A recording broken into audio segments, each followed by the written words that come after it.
If you ask what the secret of sound investment is, Benjamin Graham gives you two words: margin of safety. Everything in this chapter, and much of the book, hangs on that idea. The margin of safety is simply the cushion between what you pay and what the business or bond is really worth.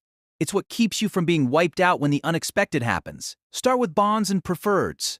Here the margin of safety is easy to picture. How many times has the company historically covered its interest and dividend obligations? Graham gives the classic railroad example. Bonds should ideally have had interest coverage of about 5 times before taxes. That past coverage creates the cushion you need if earnings fall. Another way to see the same thing is by comparing enterprise value to debt.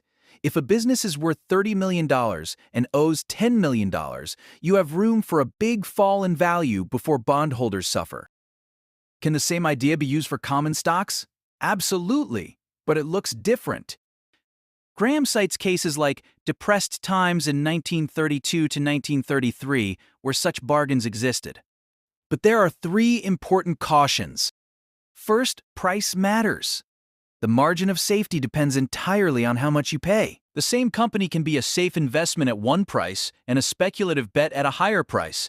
Paying too much destroys the cushion. Second, past earnings are not the same as earning power. You must test earnings across a number of years, including bad years. Buying small, second-rate companies simply because they had 2 great years during a boom is a classic way to lose money. Fair-weather winners often reveal themselves as fair-weather only.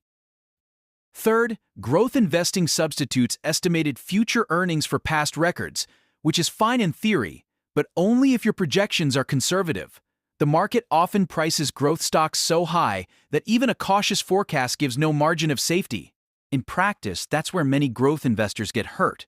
Graham then connects margin of safety to diversification. Even if you buy bargains, any single holding can fail. But if each position carries a margin and you hold a diversified group, the math favors gains over losses. Think of it like insurance. Diversification turns a gamble into a business. He also uses a vivid roulette analogy. Betting $1 on a single number is speculation. No margin, big downside. But change the payoff or spread the bets and the arithmetic can flip to favor you. In investing terms, the right price creates that favorable arithmetic.